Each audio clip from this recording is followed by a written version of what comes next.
Are you still worried about writing an introduction to your essay? Well, if it is so, then don't worry, because today I'm going to explain you how to write an introduction for your essay. Also, I'll be sharing with you a sample introduction where things would be more clear to you. So the topic or the essay of today's discussion is from the topic culture, and I've already given you enough vocabulary on this particular topic. If you've missed watching that video, I'll be providing you the link by the end. Please click on that link and watch it as well. So I'll just read the statement for you guys. Every year, several languages die out.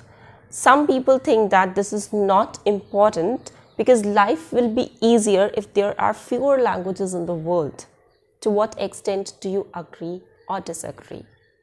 So the statement is out of the topic culture. That means we'll be using good vocabulary from that particular topic, and it is opinion based essay. They have asked you your opinion on this, and the main keyword in this essay is languages. So we are going to talk everything about languages here. So talking about introduction particularly, introduction consists of two parts. The first one is background statement and the second one is thesis statement. So in case of background statement, we are just going to paraphrase the statement. I've already explained to you the meaning of paraphrasing. Paraphrasing simply means that the meaning of your sentence and the meaning of the statement of writing task 2 should be exactly the same, but you have to write in a different style. You can use different sentence formation, you can use different words here. So basically your style of writing should be different, but the meaning should remain same. This is called background statement. And then comes your thesis statement.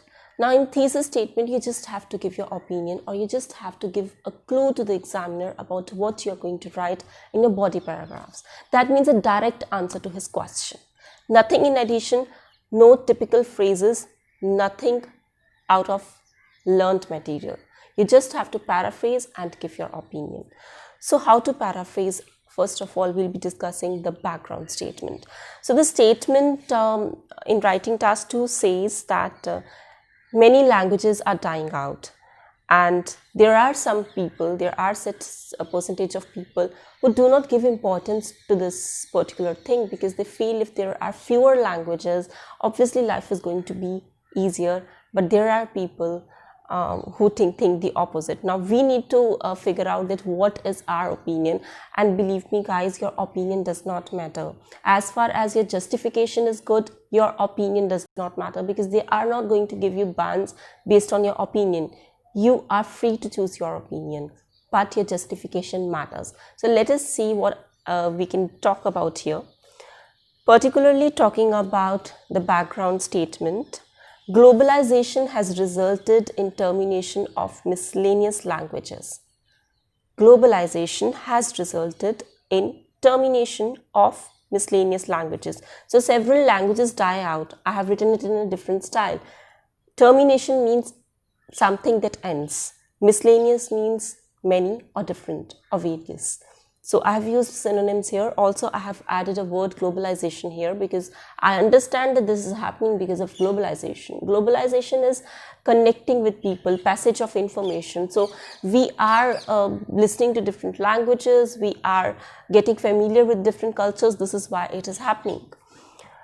Next sentences, many people do not consider it contradictory as they find fewer languages a boon to the society. Now, I have paraphrased the second statement of the essay.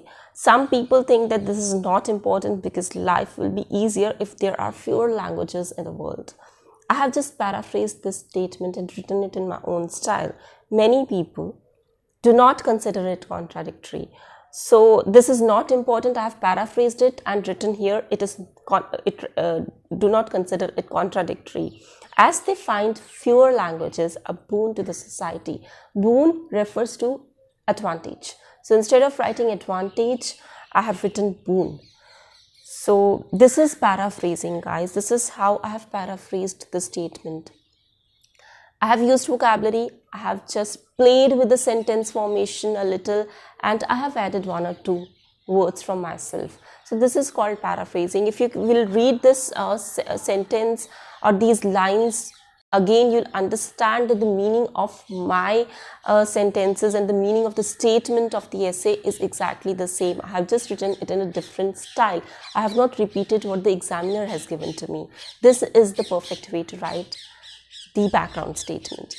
Now, second part is thesis statement. Now, how to write the thesis statement? As I have already explained to you, the thesis statement means giving the answer to the question, giving a direct answer to the question, or giving a clue to the examiner about what I'm going to explain in the body paragraphs. So, the question was, to what extent do you agree or disagree? To what extent means I can either completely agree or partially agree, or I can disagree to this. So, I strongly agree with this notion, though it has a detrimental effect on the cultural identity. I strongly agree with this notion, though it has a detrimental effect on the cultural identity. So very smartly, I have given a clue to the examiner about the positive and negative of it. So I said that yes, it is good that there are fewer languages because life would be less complicated, but we have a negative effect on culture, cultural identity. Detrimental means negative effect. So instead of directly writing negative effect, I have used a better term, detrimental effect and cultural identity. Every culture has its own unique identity. I have explained to you this in my video related to culture. So every culture has its own identity, and if there is no language, then obviously there is the culture is going to diminish, because language is the expression of culture. If there is no Punjabi, our culture cannot survive, because Punjabi is the expression of our culture, right? So what I have explained is that yes, fewer languages are definitely a benefit, because this is how development is going to happen. This is how progression is going to happen. There are multinational companies and English is mandatory. Just imagine if there are different languages in different multinational companies. Rate of employment is going to reduce drastically. So fewer languages are definitely helpful, but that doesn't mean that we should just vanish local languages or regional languages. So this is how you can write the introduction to your essay. Other than that, if you have any confusions, you can write me down in the comment section below. I'll also come up with body paragraphs, and I'll explain you how to write conclusion, but in different videos, because I just want that you people should learn one by one. This is how you can easily clear your confusions. Thank you for watching.